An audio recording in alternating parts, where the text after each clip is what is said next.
નથી જવું, જા. માં ક્યારે એવું નહીં કરે. દરરોજ માં કહે છે કે હું એને મનાવીશ, દરરોજ શિખામણ આપીશ. એ સ્કૂલે ન જવા માટે ગમે એટલા ધમ પછાડા કરે, મારે એને પાઠશાળાએ સ્કૂલે મોકલવો છે. મારા દીકરાની જિંદગી મારે બનાવવી પડશે. એ અભણ હશે તો એનું શું થશે? ભલે દીકરાને ન ગમે, પણ હું તો એને શિખામણ આપીશ, આપીશ અને આપીશ જ. કથા એ માતા છે. કથા એ માતા છે. સમાજ સુધરે કે ન સુધરે,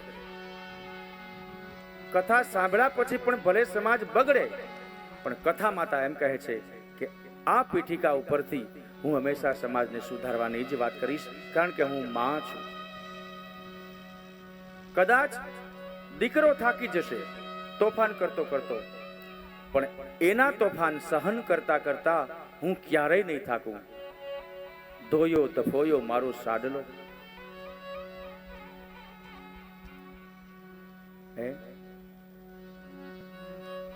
દળના દળીને હું તો પરવરી રે, એની પાળીનો તોડનાર દિયોને રન્નાદે વાંઝિયા મેળા મળા અતિ દોયલા. હે માં, હે ભગવાન, મને બાળક આપો.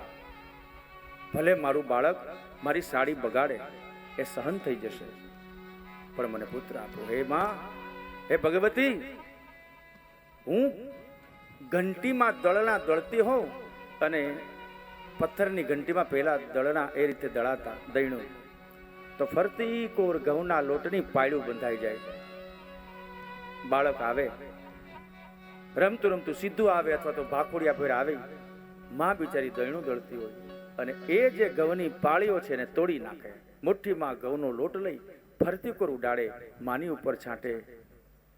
માં કહે, અરે પણ તું તો આવો ને આવો, હે તોફાની છોકરાનું મારે ભગવાન કરવું શું? તું કેમ આવો થયો? આવા તોફાન તારા બાળક હશે. એ બાળકનું તોફાન પણ મને માન્ય છે, ભલે તોફાન કરે. કથા માતા એમ કહે છે કે કથા સાંભળ્યા પછી ભલે સમાજ માનવીઓ સુધરે નહીં, પણ મારી ફરજમાં એ વાત આવે છે કે આ કથા દ્વારા લોકોમાં સુધારો થાય. એ જ તો એનું ધ્યેય છે. કહેવાનો મતલબ એ છે કે જશોદામાં પોતાનું કર્તૃત્વ છે, કર્તવ્ય એ 16 આની નિભાવે છે.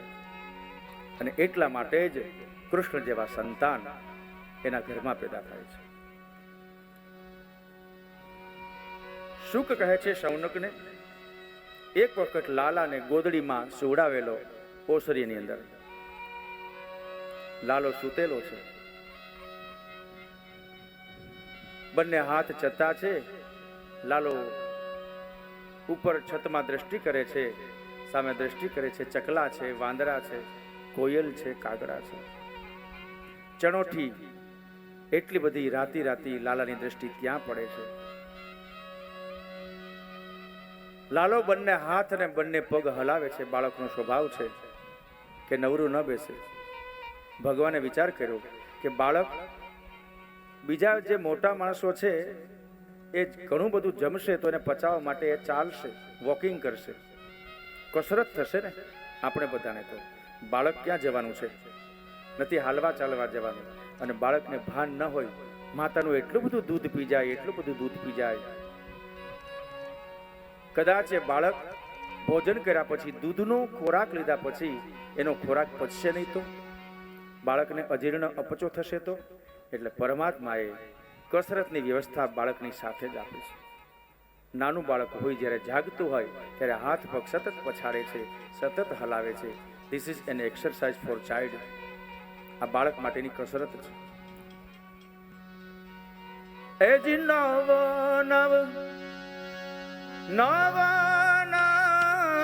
મહિના માતાને ઉદરે ધરો, તે દિવાલે જળે જીવાયા. 9 મહિના સુધી બાળક એના માતાના પેટમાં રહે છે. કોણ એને ખવડાવવા જાય છે? કોણ પીવડાવવા જાય છે? માત્ર જલ આપી ભગવાન એને જીવાડે છે. ઉદર વસ્યાને વાલો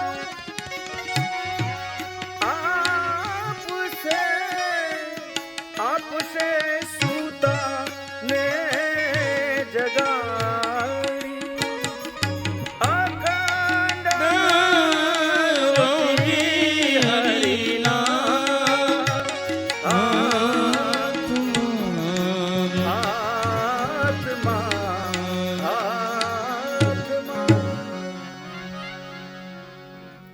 નવ મહિના માતાના પેટમાં રહેલો જીવાત્માને કોણ જીવાડે છે? આપણે ત્યાં કઈ ટિફિન પહોંચાડીએ છીએ?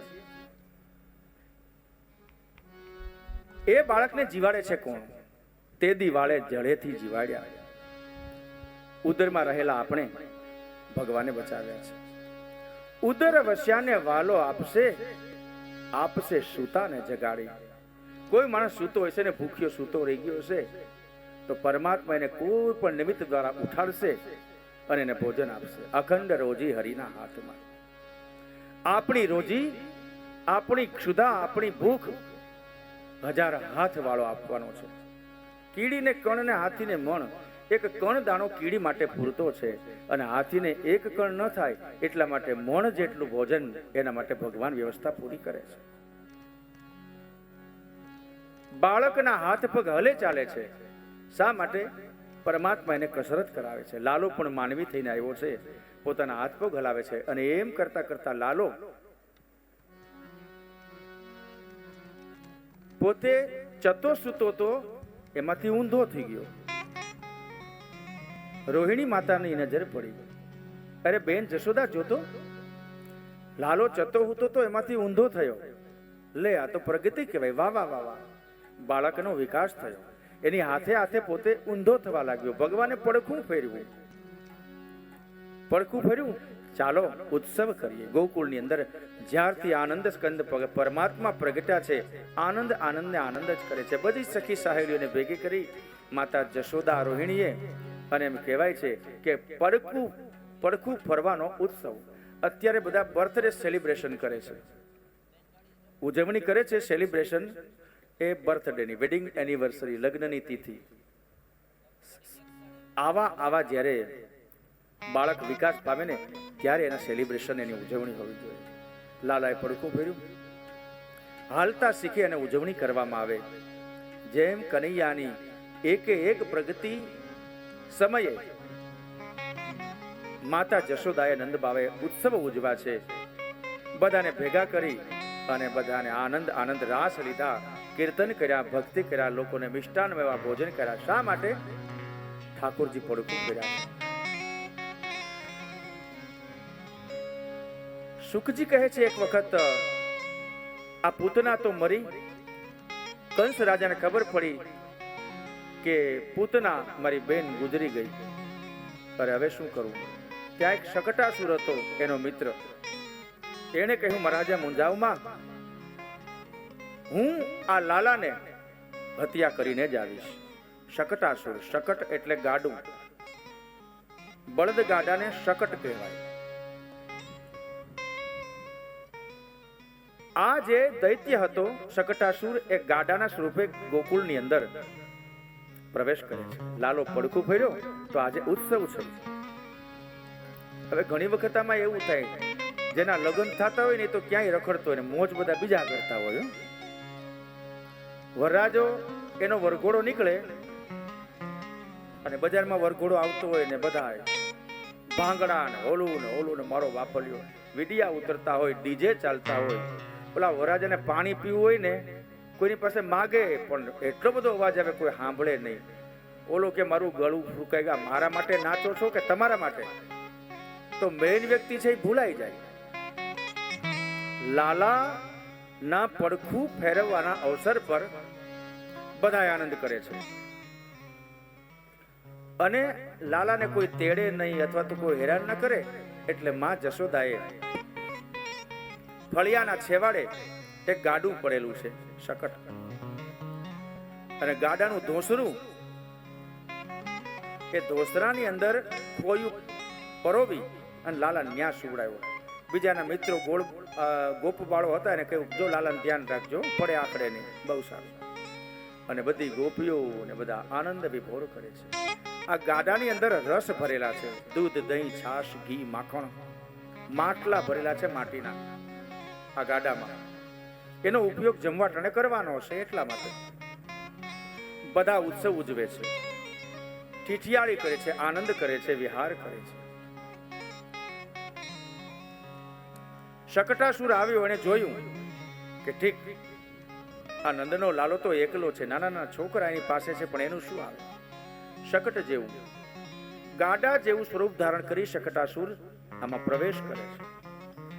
લાલાને ખબર પડી કે ઠીક મામાએ પેલા ઢીંગલી મોકલી મને રમાડવા માટે, પૂતના માસી. હવે આ ઢીંગલો મોકલો.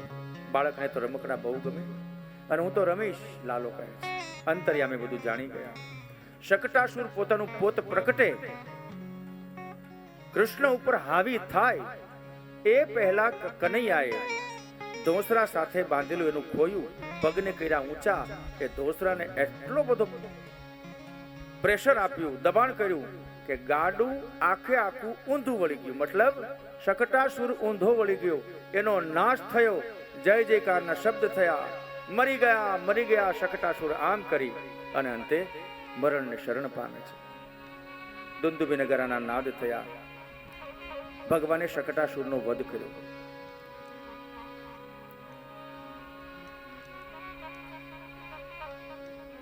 ભગવાન વિચાર કરે છે કે જુઓ, મને જ્યારે મૂકી દેવામાં આવશે, જીવનમાંથી લોકો મને ભૂલી જશે, તો એના જીવનમાં શકટાસુર અવશ્ય આવશે. રસો છે, ગાડાની અંદર રસૌષધિ છે.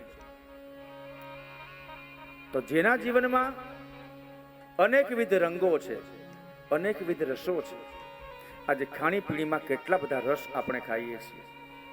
કેરીનો રસ, દ્રાક્ષનો રસ, લીંબુનો રસ, ચીકુનો જ્યુસ રસ, સંતરાનો રસ, એ તો ઠીક, મીઠો રસ, મિષ્ટાનનો રસ મીઠો, ખારો રસ, કોઈને તીખું ભાવતું હોય તો તીખો રસ. કેટલા બધા રસો આપણા જીવનમાં છે. માણસ ભલે રસ ચાખે, રસની અંદર રહે, પણ જો મને યાદ કરશે તો એના જીવનમાં શકટાસુર નહીં આવે. પણ જો મને ભૂલી જશે તો શકટાસુર, કે જે શકટ એટલે ગાડાની અંદર રસો ભર્યા છે, મનુષ્ય રસને પીવે છે, સતત પીવે છે. એ રસ મદિરામાં પરિણમે, મદિરાની અંદર દારૂમાં પણ પરિણમે છે. સંપત્તિનો વધારો, સુખ વૈભવનો વધારો માણસને મદિરા નામના રસ તરફ લઈ જાય છે. આ મદિરા એટલે સમજી લેવું કે શકટાસુર, કેફી દ્રવ્યો. જો પરમાત્માનું સામીપ્ય નહીં હોય તો માણસ આડે રસ્તે ચડી જશે. મદિરા, ડ્રગ્સ જેવા પદાર્થો, જેના રસો લઈ અને મનુષ્ય પોતાના હાથે જ અધપતનનો તરશે. સમજવું કે આના જીવનમાં શકટાસુરે આક્રમણ કર્યું છે. અને એટલા માટે ભગવાને પોતાના પગથી આ જે રસો હતા એને ઢોળી નાખ્યા. મતલબ ગાડું ઊંધું પડ્યું અને રસો છે, માટલા હતા, એ બધા ઢોળાણા. દૂધ, દહીં, છાશ, ઘી અને મોટું બધું ખાબોચિયું ભરાણું આ બધા રસોનું. લાલો ઉછળીને પડ્યો અને ખાબોચિયામાં લાલો તો છબછબિયા કરે છે. બાળકને જલ સાથે, પ્રવાહી સાથે નજીકનો નાતો છે. નાનું બાળક હોય ને, માને ખબર ન હોય એમ ચોકડીમાં વહી જાય, તગારું ડોલ ભરી હોય ને, પાણી સાથે કિલ્લોલ કરે. શા માટે? જલને અને કૃષ્ણને મૈત્રી છે, બંનેનો સ્વભાવ સરખો છે. પાણી છે નિર્મલ છે, જલ નિર્મલ છે, બાળક પણ નિર્મળ હોય. આ જલ છે એ કોઈ દિવસ મારા તારી, ઊંચું નીચું, પક્ષા પક્ષી એવું કશું વિચારતું નથી. જલ છે એનાથી લોકો નાય પણ ખરા, પીવે પણ ખરા. સારો માણસ પણ જલનો ઉપયોગ કરે, નઠારો માણસ પણ જલનો ઉપયોગ કરે. આ દેશના લોકો પણ જલનો ઉપયોગ કરે, પરદેશના લોકો પણ જલનો ઉપયોગ કરે. મતલબ જલને કોઈ પક્ષપાત હોતું નથી. બાળકને માટે કોઈ પક્ષપાત હોતું નથી. પાડોશી સાથે એની મમ્મીને ઝઘડો થયો હોય, પણ નાના નાના બાળકો બે સાથે સાથે ધૂળમાં રમતો હોય, બાળક એવું નથી વિચારતું કે અમારી બંને મમ્મીઓ તો ઝઘડે છે. જુઓ, એટલા માટે બાળકને જલ બહુ પ્યારું છે, પ્રવાહી બહુ પ્યારું છે. આજે શકટાસુરને મારી રસની અંદર રસેશ્વર આનંદ કરે છે. બધાને ખબર પડી કે લાલો પડ્યો, નંદ બાબા અને જશોદા બધા આવ્યા અને અંતે લાલાને એ ખાડામાંથી કાઢ્યો. પણ ગાડું ઊંધું કેમ વળી ગયું? જશોદા કહે છે. ત્યારે નાના નાના ગોવાળિયા કહે છે કે માં જશોદા, લાલાએ પોતાના બંને પગ છે ને એ આ ધોસરામાં ઘૂસમાં એવી ફટકારી કે ગાડું ઊંધું વળી ગયું. બાળકોની વાતો માની, શેખ ચલ્લી જેવી બાળક તો વાતો કરે ને, એને થોડી ભાન હોય. ઠીક, આ બાળક બધા એવા રહ્યા. લાલો થોડું કઈ આખું ગાડું ઉચકી શકે હૈશે, રામ જાણે. એ ઠાકોરજી મારા બાળકની રક્ષા કરી, સારું કર્યું.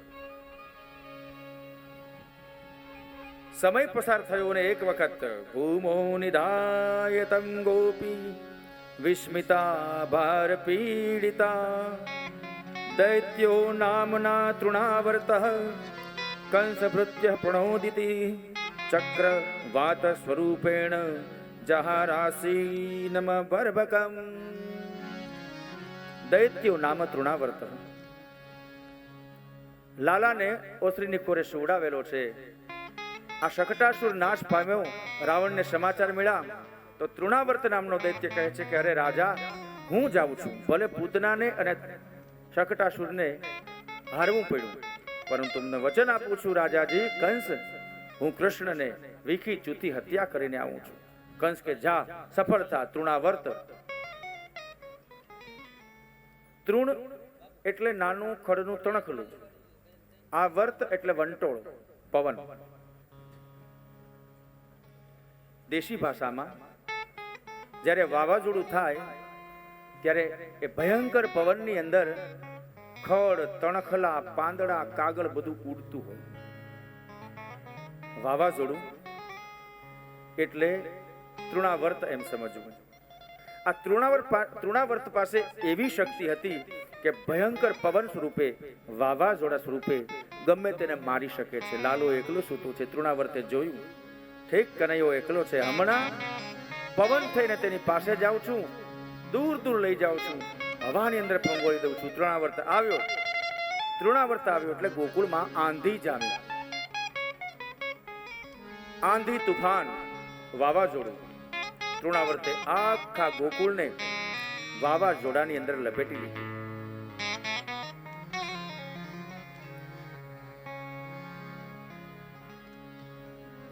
મુહૂર્ત મભવદ ગૌષ્ઠમ રજસા તમસાવૃતમ. રજ, જ્યારે વાવાઝોડું આવે, પવનની ડમરી એટલી બધી ઉડે ત્યારે એવું થાય છે કે દરેક જગ્યાએ, ઘરમાં, બહાર, ફળિયામાં, રસોડામાં રજ રજ રજ, ધૂળ ધૂળ ધૂળ. અને એ રજને કારણે સૂર્યનો પ્રકાશ પણ ઝાંખો પડે છે, અંધારું પડે છે. એટલા માટે તમ તમ તમ, તમસ એટલે અંધારું. ભયંકર જ્યારે આવું થાય ત્યારે રજસ અને તમ એટલે કે રજ અને અંધારું ભેગું થાય છે. નંદાલયની અંદર વાવાઝોડાની અસર થઈ છે. પાંદડા હિલોળે ચડ્યા છે, છોડવાઓ ઝૂકી ઝૂકીને ધરતી માતાને નમે છે. એટલું બધું વાવાઝોડું કે જશોદા માતા રોહિણી આંખમાં રજ ભરાઈ જાય છે, અંધારું થઈ ગયું છે. નંદ બાવા આખું ગામ, અરે શું થયું ભાઈ, ઘરમાં બધા સંતાઈ જવામાં કઈ દેખાતું નથી. પેલાના મકાનના નળિયા ઉડી ગયા, પેલાના ઘરના છાપરા ઉડી ગયા, પેલાના મકાનની દિવાલ પડી ગઈ. આખા ગોકુળની અંદર અંધાધૂંધી વ્યાપી ગઈ. અને આનો લાભ લઈ અને તૃણાવર્તે લાલાને પકડ્યો પોતાની આગોશમાં. ચક્કર ફરતું ચક્રવાત, એની અંદર લાલાને તૃણાવર્ત નામના દૈત્યે, આ વાવાઝોડા નામના દૈત્ય પકડી ઉપર લઈ જાય છે. લાલો કહે વાહ, આ તો મફતની વિમાનની મજા. મારા બાપુ કેદી મને વિમાનમાં બેહાડે. તૃણાવર્ત મામા, થેન્ક યુ વેરી મચ. તમે તો મને હવામાં ફેરવો છો. ઘડીક વાર લાલાએ ગેલ કરી. તૃણાવર્તને એમ કે જોયું, હું કહેતો તો ને, આવા બાળકોનું શું આવે. પરંતુ ભગવાને લીલા કરી. પોતાનું વજન વધાર્યું, એટલું વધાર્યું કે તૃણાવર્ત એને પોતાની આગોશમાં લઈ શકતો નથી. તૃણાવર્ત એ બાળક સાથે, લાલા સાથે નીચે આવે છે અને છેલ્લે 100 મીટર જેટલું અંતર રહ્યું ત્યારે લાલાએ એટલું બધું વજન વધાર્યું કે તૃણાવર્ત જમીન સાથે પટકાય છે. તૃણાવર્તનો નાશ થાય છે. જય જયકારના શબ્દો થાય છે. દુંદુભી નગારાના નાદ થાય છે. પરમાત્માએ તૃણાવર્તને હત્યા કરી. તાત્વિક રીતે શાસ્ત્રકારો એવું કહે છે કે રજસા તમસા વૃતમ, જીવનની અંદર રજ તત્વ એટલે કે મોજ શોખ, પહેરવું, ઓઢવું, ખાવું, પીવું અને રજોગુણ કહેવાય છે. અને તમસા ક્રોધ કરવો, નિષ્ઠુર ભાષાનો ઉપયોગ કરવો, ગમે તે ખાવું, તીખું, ખાટું, આવું ખાનાર વ્યક્તિ તમોગુણી કહેવાય. પુષ્ટિ સંપ્રદાયમાં જેણે મરજાદ ધારણ કર્યો છે એ સ્વયં પાકે છે. પોતાના હાથેથી જ બધું ભોજન આરોગે છે, કોઈના અન્યના હાથનો નહીં. એની પાછળ કોઈ આભડછેટનો ઈરાદો નથી. પરંતુ સામેની વ્યક્તિ કેવા ગંદા હાથ સાથે રસોઈ કરે છે, બહાર ના કણો તત્વો ભોજનમાં ભળી જાય. બધાને ખબર પડી ગઈ કોરોના કાળમાં પતિ પત્ની પણ છેટા બેહીને વાતો કરતા હતા. લ્યો અગી ઘરવાળી છેટી જા, ભાઈ બહેન ભાઈ दूर रहो, कुछ डिस्टेंस चाहिए दोनों के बीच. શા માટે?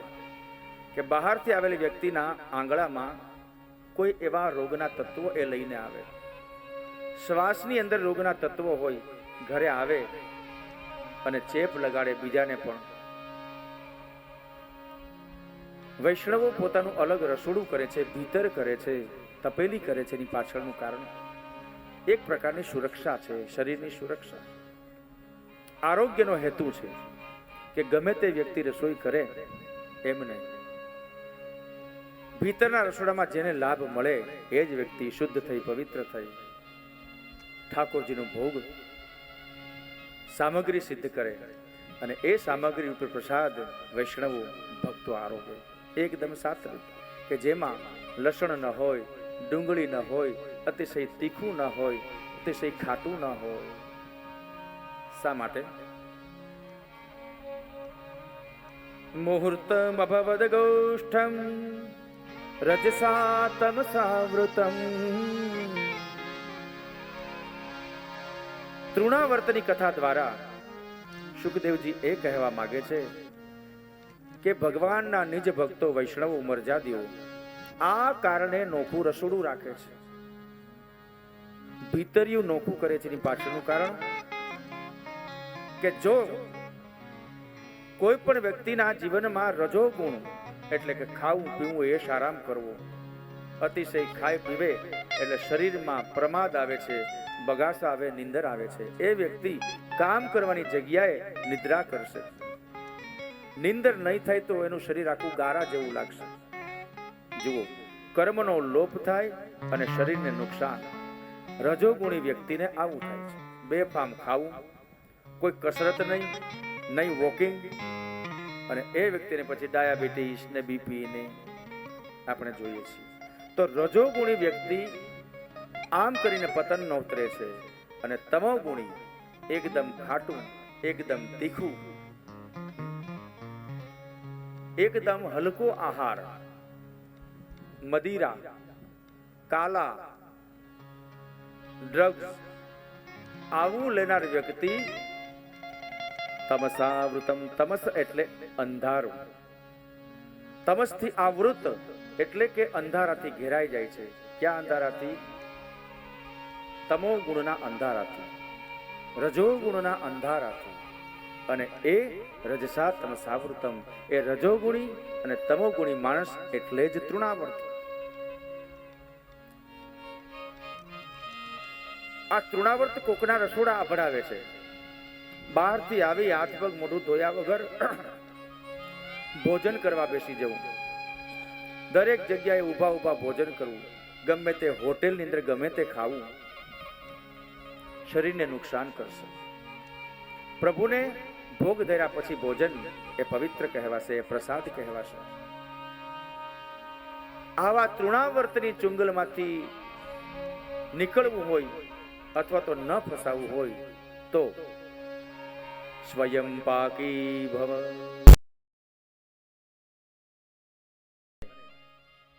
વૈષ્ણવો ભક્તજનો આજની તારીખે મરજાદ ધારણ કરી પોતાની હાથે રસોઈ પકવે છે, ભોજન કરે છે ઠાકોરજીને ધરીને.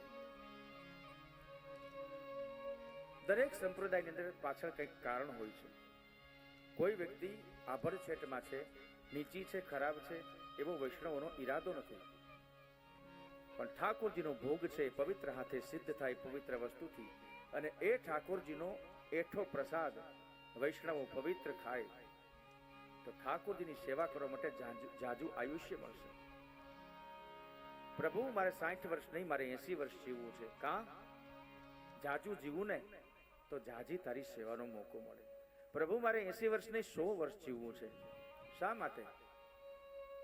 તારી સેવા થાય, તારી પૂજા થાય તો 80-100 વર્ષ ક્યારે જીવી.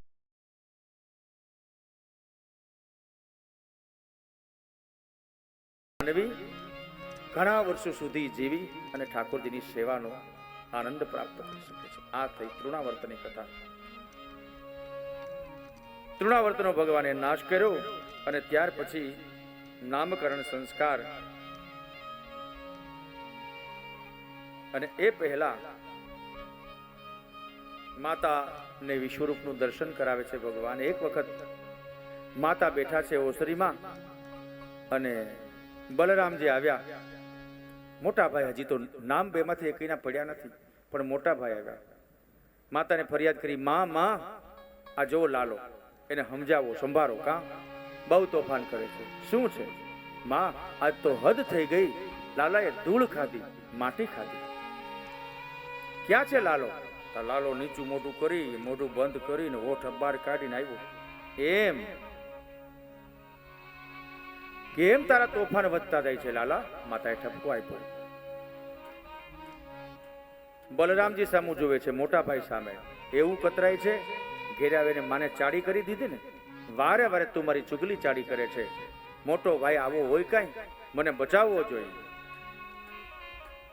મોટા ભાઈએ આંખનો મિચકારો કરીને કીધું, કેમ બાકી? હવે ખા માર. બલરામજી ચાલ્યા ગયા. માતાએ લીધો લાલાને, પકડો. માટી ખાધી છે, મોઢું ખોલ. લાલાએ ઝકડ બંધ પોતાનું જડબું કરી લીધું. હું તને કહું છું, મોઢું ખોલ. માટી ખાધી? લાલો માનતો નથી. કોડા કોડા જેવી આંખું માં સામે જુએ છે. એમ તું નહીં માને. લીધો ખોળામાં. પગને દબાવ્યા માતાએ. એક હાથથી માતાએ બંને હાથને પકડ્યા. બાળક તો પરવશ હોય ને. અને બીજા જમણા હાથથી લાલાનું મુખ દબાવે છે, પ્રેશર કરે છે, દબાણ. દુઃખ થાય ને પીડા થાય. લાલાએ મોઢું ખોલ્યું, મુખ ખોલ્યું. માએ લાલાના મુખની અંદર જોયું. આ હા હા, ખમ રોદસી જ્યોતિર નીકમાશા સૂર્યેન્દુ વહ્નિ શ્વસનાંબુદિશ્ચ દ્વિપાન્નગાંસ્તદ્વિતિર્વ્રણાની ભૂતાની યાની સ્થિર જંગમાની. માતા જશોદાએ લાલાના મુખમાં શું જોયું? આહા, ખમ રોદસી. ખમ એટલે આકાશ થાય, નભ. નભને સંસ્કૃતમાં ખમ પણ કહી શકાય છે. ખમ બ્રહ્મ. વેદની ભાષામાં, વેદાંતમાં ખમ બ્રહ્મ એવું કહેવાય છે. અઘરું છે, છોડો. માતાએ લાલાના મુખમાં નભ આખું આકાશ જોયું. એ તો ઠીક, તમામ દેવો દેવીઓ, નવગ્રહો, નક્ષત્ર, તારાઓ, નિહારિકાઓ,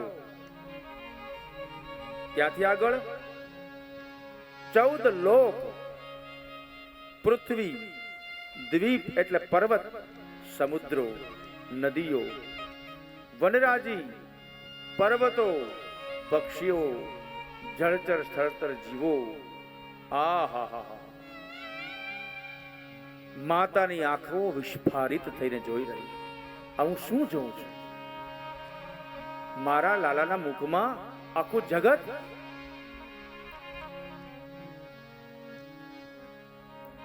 પ્રભુના સૂક્ષ્મ રૂપના અને સ્થૂળ રૂપના દર્શનની વાત આપણે બીજા સ્કંદમાં કરેલી. કાં તો દરેકની અંદર ભગવાનનો વાસ, એવું ભક્તએ માનવાનું. જળ ચેતન, સારું નરસું ગમે ત્યાં ભગવાન છે, આવું માનો અને પૂજા કરો. ત્યારે વૈષ્ણવે કહ્યું, પ્રભુ મારે પાડોહી આરે જ 12મો ચંદ્રમાં છે, મારા 10,000 રૂપિયા લઈ ગયો છે, 6 વર્ષથી આપતો નથી, હવે મારે એમાં ભગવાન કેમ ભાળવા? અને વાતે સાચી, કંઈક ઊંચું નીચું બધાને હોય જ. ભાઈઓમાં પડોશી હારે, શેઢા પડોશી હારે, ઘણીના કોર્ટમાં કેસ હાલે છે, તો દરેકની અંદર ભગવાન ભાળવા એ બની શકે એમ નથી. તો ભગવાન એમ કહે છે, કાંઈ વાંધો નહીં, હે વૈષ્ણવ, દરેકમાં ભગવાન એ તને માન્ય નથી, તો મારી અંદર બધું, મતલબ ભગવાનની અંદર બધું, એવું માનો. આખું જગત મારામાં છુપાયેલું છે. વૈષ્ણવ કે આ ઈ લાગે. આજે પરમાત્માના આ સૂક્ષ્મ રૂપના દર્શન માતા જશોદા કરે છે. લાલાના મુખની અંદર, મતલબ ભગવાનની અંદર આખું જગત જોયું. આ પાત્રતા માત્ર નંદ જશોદાને જ મળે. ભગવાન એમ લાગ્યું, માં ક્યારની જુએ છે, ક્યારની જુએ છે. માતાને હવે માનવામાં નથી આવતું, પોતાની લીલા એને સંકેલી લીધી. પોતાની લીલા સંકેલી લીધી. લાલો રડવા લાગ્યો. માં જશોદા ભાનમાં આવ્યા. પેલી જે ધૂળ ખાધી હતી એ વાત ભૂલાઈ ગઈ. લાલો છાનો મુનો હરકી વયો ગયો બહાર. પણ જશોદા માતા દિગ્મૂઢ થઈ ગયા. માળું આ શું વિશે? મારા લાલાના મુખમાં આખું જગત. નંદ બાવા આવ્યા. અરે દેવી, શું વિચારો છો? ક્યાંય જાવું બારગામ? નહીં. કોઈ આવ્યું તું મહેમાન? ના ના. માથું બાથું દુખે છે? નહીં. બાયધા છો કઈ પડોશી આરે? અરે ના ના. ઘેરથી કઈ નબળો ફોન આવ્યો છે? ભાભી આરે બાયધા? નહીં નહીં નહીં. તો કેમ આ દિગ્મૂઢ થઈને બેઠા છો જશોદાજી? કાંઈ નહીં નાથ. અરે કયો તો ખરા. ત્યારે જશોદાજી કહે છે, તમે માનો નહીં. પતિ હોય ને એ અમુક બાબતમાં માને નહીં. તમારું આવું ને આવું. અમારી વાત કંઈક માનતા શીખો. કારણ કે સ્ત્રી ગમે તેવી વાત કરી નાખે. તો દરેક વાત પુરુષ માનતો હોતો નથી બૈરાઓને. જશોદાજી કહે છે કે નથી કેવું, તમે માનતા નથી ને શું? અરે વાત તો કરો. ત્યારે જશોદાજી કહે છે, જો લાલાએ માટી ખાધી હતી, તો હા છોકરા હોય તો માટી ખાય, કેલ્શિયમની ખામી હોય એ બાળક માટી ખાય. આજનું વિજ્ઞાન એમ કહે છે કે જેના શરીરમાં કેલ્શિયમની ઉણપ હોય એ બાળક નાનપણથી માટી ખાય. તો NaCl2 કહેવાય ને, એવું કહેવાય, એનું સૂત્ર છે.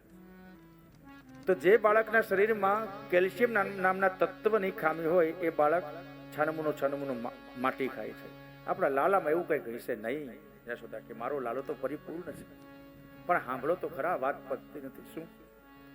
લાલાને મેં મોઢું ખોલીને જોવાનું કીધું. એ 9 મહિનો એને ખોળામાં લીધો અને મોઢું ખોલ્યું. તા તો નંદબાવ કે ત્યાં તો આખું જગત દેખાડો. આકાશ, ચંદ્ર, સૂર્ય, નવગ્રહો, પૃથ્વી, તેજ, જંગલો, વનસ્પતિ, ઔષધિ, પર્વતો, સિંહ, વાઘ, વરુ, શિયાળ, દીપડા, ચેતરાઓ. નંદ બાબા ઠેકડી ઉડાડે છે, તાલી વગાડે છે. વાહ ભાઈ વાહ, વાહ ભાઈ વાહ. જશોદાજી, આમાં તમારું હું માનવું? મારે તમારી બાયુની વાતો આવી ને આવી. ગમે એવું તમે કોઈ બાબુ આવ્યો તો એને આમ કર્યું તા તો કંકુ કર્યું. હે બૈરાઓ આવા ચમત્કારની અંદર બહુ આવી જાય છે. ના ખરેખર માતાજી હતા હો. એને તો આ માથું ઊંચું કર્યું તા તો કંકુ ખરવા માંડ્યો. પુરુષને ખબર હોય આ બધા પાખંડી હોય છે, વાતને બહુ ધ્યાન ના આપે. આજે નંદ બાબા પણ કહે છે કે દેવી આવું ન હોય, લાલાનું મુખ આવડું અમથું અને આખું જગત તમે એમાં જુઓ. બસ મારું માનવું જ નથી કોઈ, જાઓ તમારે નથી બોલવું. નંદ બાવા હસે છે. દેવી એક વાત કહું, જા વર્ષે આપણે માવતર થયા છે, ખબર છે આપણી કઈ ઉંમર નાની નથી. કેટલામું હાલે છે? ત્યારે જશોદા માતા કે 50 પૂરા થયા. વનમાં પ્રવેશે ને એની બુદ્ધિ આવી જ થઈ જાય. આ તમારી બુદ્ધિ ભ્રષ્ટ થઈ છે. કોઈ લાલાના મુખમાં કઈ દેખાતું નથી. ન માન્યા નંદ બાવા. ભગવાન વિચારે છે કે બાપુ તો હવે તમારો વારો. તમને વિશ્વાસ નથી મારી મા ઉપર. આખું જગત મારામાં છે એ તમને એક વખત ખબર તો પાડવી પડશે. થોડો સમય દિવસો વીત્યા. એમાં નંદ બાબા છે એ શાલિગ્રામ ભગવાનની સેવા કરે દરરોજ. શાલિગ્રામ ભગવાનની પૂજાનો ઓરડો છે. સવારમાં 4 વાગે ઉઠી જમનાજીમાં સ્નાન કરી, જમનાજીની ઝારી ભરી પૂજા. માં જશોદા કાયમને માટે ભોગ સિદ્ધ કરે છે. નવી નવી આઈટમ શાલિગ્રામ ભગવાનને ધરવા માટે. સવારનો બંનેનો આ ક્રમ. લાલો સુતેલો છે, ઘોડિયામાં છે. નંદ બાબા આજે શાલિગ્રામ ભગવાનની સેવા કરે છે. શાલિગ્રામ એટલે એક પ્રકારનો પથ્થર, લાસો પથ્થર એ શાલિગ્રામ. લાલો સવારમાં નીંદર ઉડી ગઈ. આમ તો ઉઠે નહીં, પણ ઝબકારો થયો. યાદ આવ્યું કે હા, એ દિવસે માની વાત, મારી માં જશોદાની વાત બાપુએ માની નથી ને. આજ એને ચમત્કાર બતાવો, એમાં શું? લાલો ઉઠ્યો. ઉઠે છે, ઉઠતા વેત સામાન્ય રીતે લાલો ઉઠતા વેત માં મને દૂધ દે, મને દહીં દે, મને માખણ દે, મને પેટ ભરાવ. બાળક ઉઠે સવારમાં બહુ ભૂખ્યું થાય. હાથ કામ પડતા મેલી અને માતાએ પેલે એને સાચવવો પડે. દરરોજ માં એટલા માટે લાલાને મોડે સુધી સુવા દે. અને સ્ત્રીઓ માટે મુનો અને મુનાના પપ્પા જેટલા મોડા ઉઠે ને એટલું સારું. વહેલા ઉઠે તો આડા મારા કપડા લાવે ને મારો ટુવાલ ક્યાં પડ્યો છે ને મારો નાસ્તો લાવે ને ફલાણો. બાળક છે ને તો એ જે મમ્મી છે ને બિચારી આ દીકરા અને એના બાપમાં કોઈને પહોંચી શકે નહીં. એટલા મોટા ઉઠે ને 9 વાગે 9:30 વાગે તા હવારનું બધું જ કામ થઈ જાય, પરવારી જાય. પછી વારા ફરતી વારા ઉઠા. અહીંયા તો નંદ બાબા પોતાનું કામ પોતે હાથે કરે છે, પણ લાલો તો બાળક છે, ઉઠે ને માને એટલો પરેશાન કરે. પરંતુ આજે લાલો ઉઠી અને ભાકોડિયા ભેર બહાર નીકળો ઓરડાની અંદર અને બીજા ઓરડામાં જાય છે. માં વિચાર કરે છે કે મારો આ ક્યાં હાયલો. લાલો તો જ્યાં નંદ બાબા પૂજા કરે છે શાલિગ્રામ ભગવાનની એ ઓરડા તરફ જાય છે. ઉમરો વટાવીને જવાની કોશિશ કરે છે. તા માં દોડીને આવ્યા. અરે લાલા ક્યાં જા છો? કાલી ગલી ભાષામાં વાત કરે છે બાપુ પાસે. અરે બાપુ પાસે પછી જાજે, તું હજી નાયો નથી, ધોયો નથી, બ્રશ બાકી છે, નાવું ધોવું બાકી, તને નવડાવ્યું નથી, સારા વાઘા પહેરાવ્યા નથી. નહીં, મારે જાવું. અરે તારા બાપુ વડશે નહીં, મારે જાવું છે. બાપુ તો ઠીક, પણ ઠાકોરજી શાલિગ્રામ ભગવાન ક્રોધ કરશે. નાયા ધોયા વગર પૂજાની ઓરડીમાં ન જવાય. પૂજા કરવા માટે સ્નાન કરવું પડે બેટા. લાલો માનતો નથી, ખંભા ઊંચા કરે છે, મારે જાવું છે. હે ભગવાન, આને શું સમજાવું? નંદ બાવાને અવાજ કરે છે, સાંભળ્યું? હા, આને કંઈક સમજાવો ને. ધરારથી એ પૂજા ઓરડામાં આવવા માંગે છે. માં જશોદા ઘણીવાર લાલાને ખીજાયા છે, પણ નંદ બાવા કોઈ દી લાલાને ખીજાયા નથી. નંદ બાવા કહે છે કે આવવા દો ને, આવવા દે, રહેશે નહીં. એમાં શું, એ બાળક છે. જશોદા કે બસ તમે જ આને બગાડ્યો છે. આનું વારંવાર ઉપરાણું લઈ અને લાલાને જો તોફાની કર્યો હોય તો તમે જ ભોગવો, બીજું શું. જશોદામાં છણકો કરી અને રસોડામાં ગયા.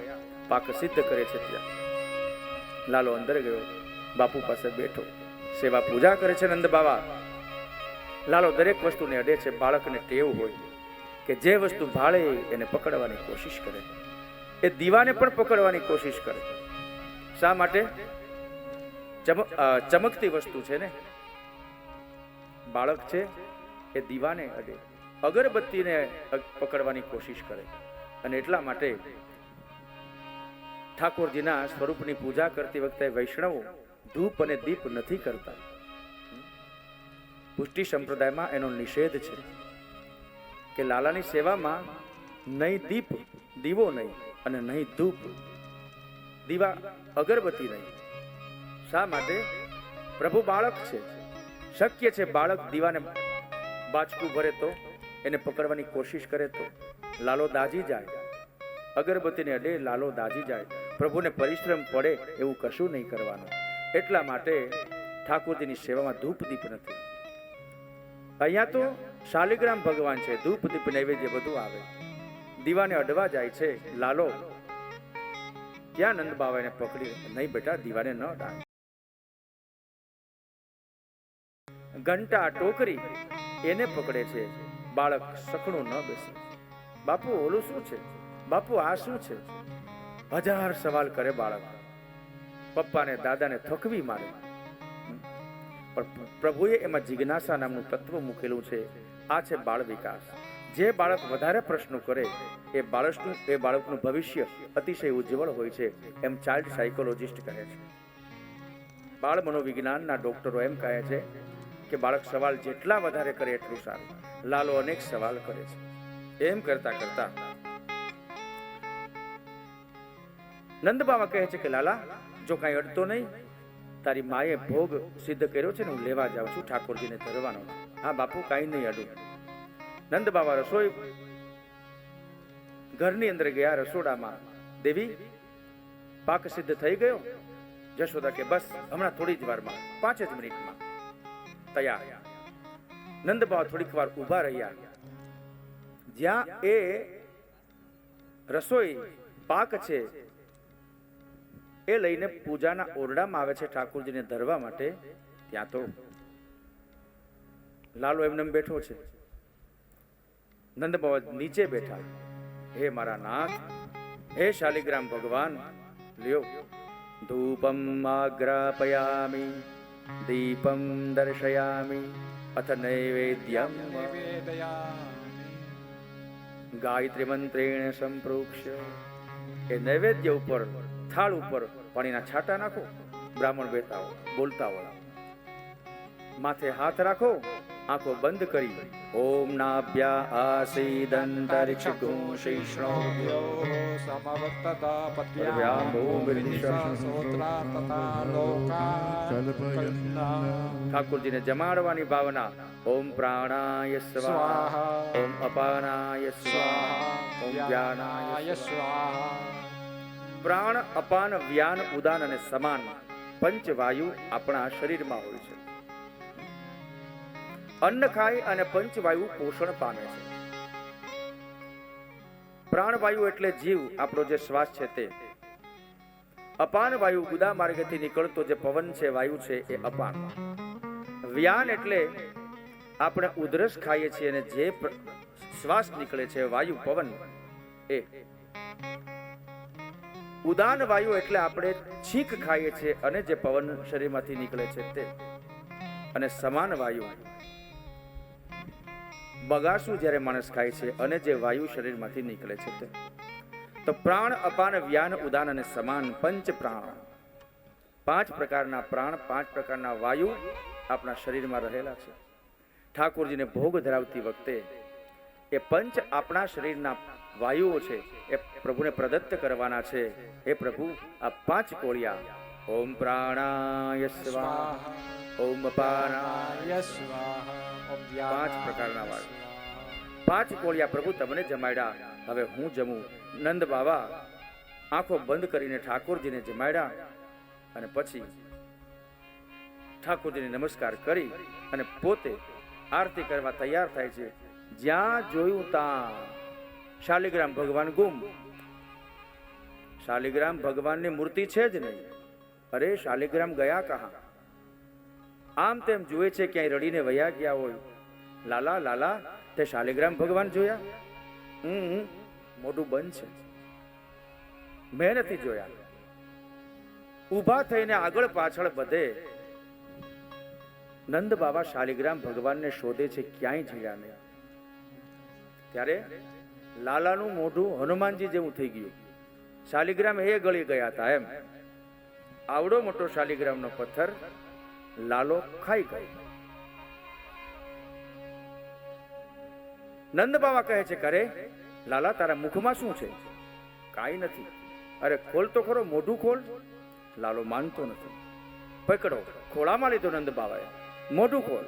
શું છે? તારી માં તેથી કહેતી હતી તું ધૂળ ખાશો, તારું મેં ઉપરાણું લીધું, આજ તે પાછું કંઈક ખાધું છે. તારા મોઢામાં શાલિગ્રામ ભગવાન છે ને? સાચું બોલ.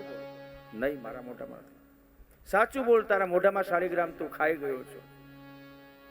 નંદ બાબાએ જોરથી દબાણ કર્યું લાલાના મુખ ઉપર. લાલાએ મોઢું ખોલ્યું. ત્યારે ખમરોદસી જ્યોતિર્નિકમાશા. લાલાના મુખમાં આકાશ, ગ્રહ, નવગ્રહો, તારા, ભૂમિ, જળ, દરિયાઓ, વનો, ઔષધિઓ, પર્વતો, અપ્સરાઓ, મનુષ્યો, ગંધર્વો, માનવીઓ, પિશાચો, દૈત્યો, રાક્ષસો. જે માં જશોદાએ લાલાના મુખમાં દર્શન કર્યા હતા, આજે નંદ બાબાએ બધા દર્શન કર્યા. અરે વિસ્ફારિત નજરે જોઈ રહ્યા. માળી, તેથી જશોદા કહેતી હતી ને કે લાલાના મુખમાં આખું વિશ્વ દેખાય છે, એ ખોટી નહોતી. મેં એને મજાકમાં કાઢી નાખ્યું. આ લાલાના મુખમાં તો આખું વિશ્વ છે. લાલા પિતાના મુખ સામે દર્શન કરે છે, જુએ છે. એને એમ લાગ્યું કે ઠીક બાપુને હવે ભાન થઈ ગઈ છે. માતાની ઠેકડી કરી હતી ને, હવે એને ખબર પડી ગઈ. લાલાએ પોતાની માયા સંકેલી લીધી અને શાલિગ્રામ ભગવાનને પોતે પોતાના હાથે લાલાજી નીચે ઉતરી ગયા, મૂકી દીધા. પરંતુ નંદ બાબાને હવે ઠાકોરજીની પૂજા, ભોગ એ કાંઈ યાદ નથી. અવાચક થઈ ગયા, થયા ઊભા. રસોડામાં માતા જશોદાજી રસોઈ અન્ન પકવે છે, ત્યાં જાય છે. સાંભળ્યું? હા બોલો, પૂજા આરતી થઈ ગઈ? નહીં, એક વાત કેવી છે. શું વાત કેવી? જલ્દી કરો, મારે દાળ વઘારવી છે. અરે સાંભળ તો ખરી, આમની આવ. મેં તમને કીધું ને હમણાં પાછો લાલો, એને નવડાવો, ધોવડાવો. અરે મારે એક ગંભીર વાત કરવી છે, હાંજે કરજો. અરે જશોદા આવો તો ખરા. જશોદાજી કે આ તમારા ભાઈ પણ ગમે તે રોકે, ખોટી કરે. આવ્યા જશોદા ઓરડાના મધ્યમાં. તેથી તું કઈક કહેતી હતી. શું? લાલાએ ધૂળ ખાધી, માટી ખાધી? હા તો ખાધી જ, પણ તેના મુખમાં તો આખા જગતને ભાળ્યું. હા ભાળ્યું, પણ તમે ક્યાં માનો છો? તમારા આદમીનો આ જ વાંધો. નંદ બાબા કહે છે કે આજે લાલો છે ને શાલિગ્રામ ભગવાન ગળી ગયો. અરે અરે જો, હું તમને કહેતી હતી ને કે એને પૂજાના રૂમમાં આવવા દ્યોમાં, ના પાડી હતી, છતાં લાલો કેટલો તોફાની છે. ગળી ગયો. હાલો હાલો ડોક્ટરને બોલાવી. પેટમાં વહી ગયો. અરે તું સાંભળતો કરી. પછી લાલાને મેં ખોળામાં લીધો. નંદ બાબા કહે છે મુખ ખોલવાનું કહ્યું. ધરારથી મેં ખોલ્યું ત્યારે જે તે જોયું તું એ જ મેં પાડ્યું. આકાશ, નભ, નક્ષત્ર, ચંદ્ર, તારા. જશોદા માજી હવે તાલી પાડીને ખડખડાટ હસે છે, અતિશય દાંત કાઢે છે, પેટ પકડીને હસે છે. નંદ બાબા કહે છે કે અરે કેમ હસે છે? મારી વાતને તું હસવામાં કાઢે છે? જશોદાજી કહે, નંદ બાબા, જેથી મેં એવું જોયું તું અને તમને બતાવ્યું તું ત્યારે તમે એમ કીધું તું કે 50 પૂરા થાય ને એટલે આવું જ દેખાય, આંખના નંબર વધી જાય. હે રાજા, એ નંદ બાબા, તમે મારા કરતા 11 વર્ષ મોટા છો. 62 હાલે છે. હવે ગઢપુરમાં આવવું જોઈએ. હાલો હાલો, મને ખોટી કરો માં, કામ કરવા દો. જોઈ લેજો. પ્રભુ પોતાની લીલાને એક સહજતાથી, સરળતાથી માતા પિતાને એ લીલા માધુરીનું દાન કરે છે. સાથે સાથે પોતાના નિજજનો, પોતાના માતા પિતાને પોતાના તરફ આકર્ષે છે. જેમ બાળક તોફાન કરે છે એમ એના માવતરને વધુ વાલું લાગે છે. જેમ જેમ તોફાન કરે છે એ બાળક એ માતા પિતા પાસે વધુ જાય છે. તોફાન કરે એટલે માં એને થપ્પડ મારવા માટે પાસે જશે, એનો પિતા એને કાન પકડવા માટે પાસે જશે. સીધું સાદું બાળક હોય તો મા બાપ એની પાસે એ અમારે ભગત જેવું છે, એને કંઈ કરવાની જરૂર નહીં. પણ તોફાની હોય તો પાસે બેસીને જમાડવો પડશે, બાળકને ધરારથી નવડાવવો પડશે. મા બાપનો વધુ પડતો સંસ્પર્શ એ બાળક સાથે રહેશે. જેમ જેમ મા બાપનો સ્પર્શ વધુ એ બાળકનો વિકાસ વધુ. પરમાત્મા પણ માતા પિતાના સંસર્ગને વધારા કરવા માટે પ્રયત્ન કરે છે, લીલાઓ કરે છે. સુખદેવજી પરીક્ષિત રાજાને કહે છે, રાજા, આ રીતે પ્રભુની લીલા માધુરી પ્રસરી રહી છે. બપોરનો સમય થયો છે, આપણી કથાને વિરામ આપીએ. 2 મિનિટના સંકીર્તન પછી ભોજન ઉપર આપણે પ્રયાસ કરીશું. શ્રી બાલકૃષ્ણલાલ ગોવિંદ બોલો, હરિ ગોપાલ બોલો, ગોવિંદ બોલો, હરિ ગોપાલ બોલો, હે ગોવિંદ બોલો, હરિ ગોપાલ બોલો, ગોવિંદ બોલો, હરિ ગોપાલ બોલો, હે રાધા રમણ હરિ ગોવિંદ બોલો, રાધા રમણ હરિ ગોવિંદ બોલો, ગોવિંદ બોલો, હરિ ગોપાલ બોલો, ગોવિંદ બોલો, હરિ ગોપાલ બોલો, ગોવિંદ બોલો, હરિ ગોપાલ બોલો, ગોવિંદ બોલો, હરિ ગોપાલ બોલો, રાધા રમણ હરિ ગોવિંદ બોલો, રાધા રમણ હરિ ગોવિંદ બોલો, હે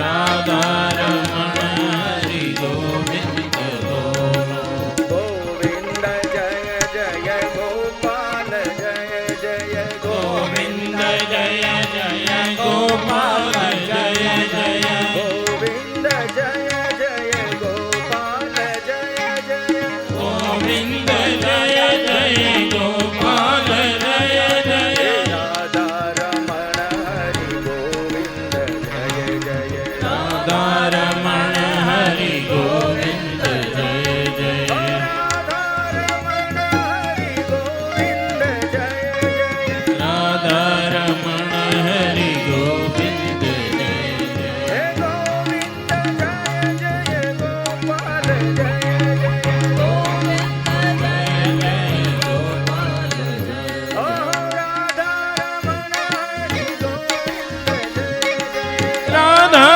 રમણ હરિ ગોવિંદ, જય જય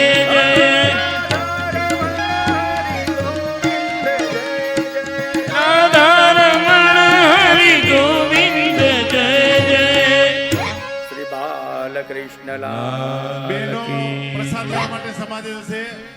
બહેનો હવે પ્રસાદ લેવા માટે સમાજ જશે અને ભાઈઓ અહીં બેસશે અને બધાએ પ્રસાદ લઈને જવાનું છે. આવતીકાલે 11 હોવાથી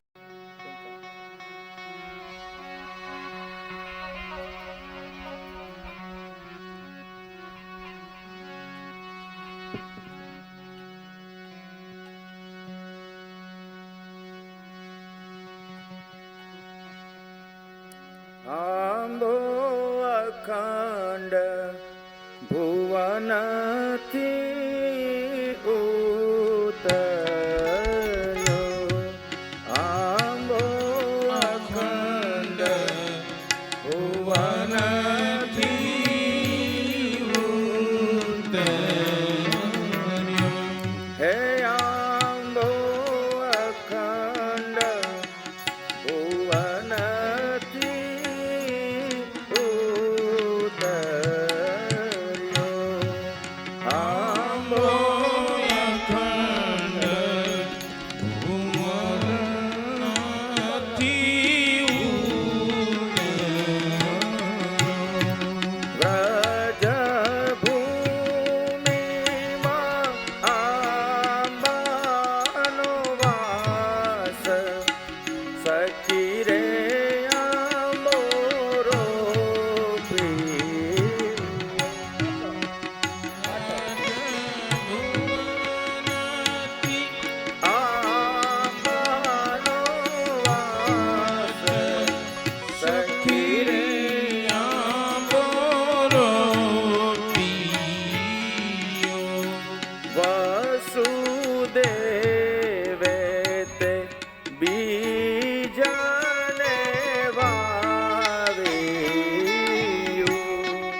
સખી રે આંબોરો પીયો હુઓ દેવકી રે હે પ્રકાશ સખી રે આંબોરો પીયો હે આંબે જશોદાજીએ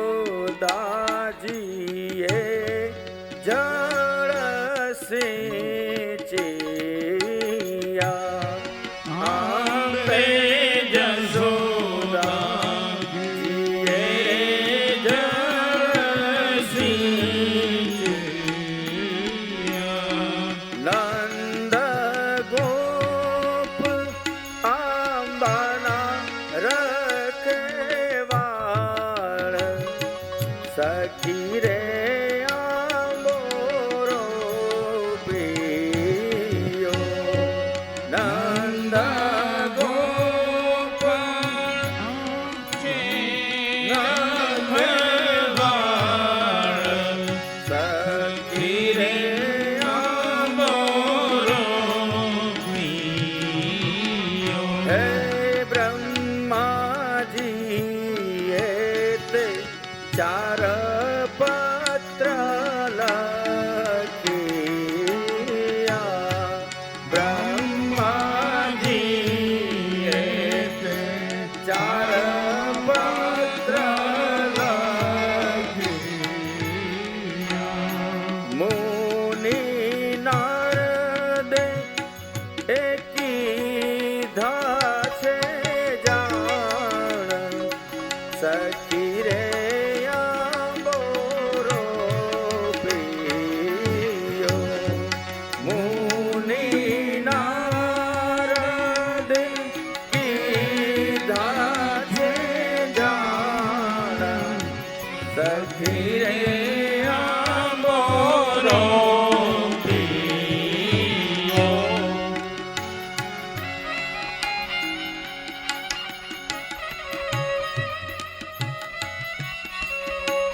જય હો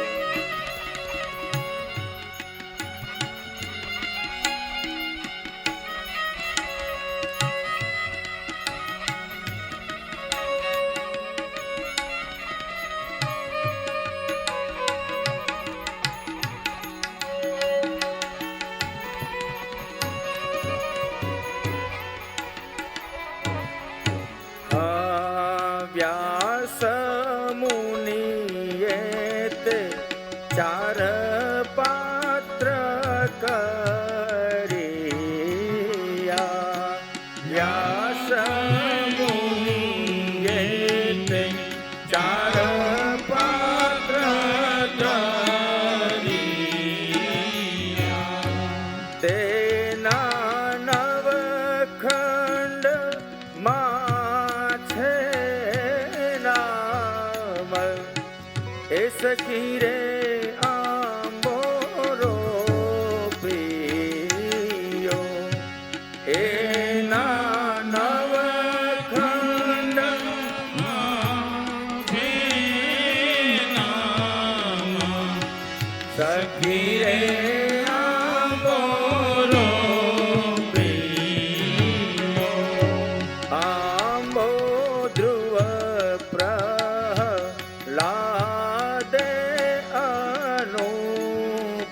અનુભવ્યો આંબે ધ્રુવ પ્રહલાદે અનુભવ્યો તેની સેવનારી વ્રજનાર સખી રે આંબોરો પીયો એની સેવનારી છે વ્રજનાર સખી રે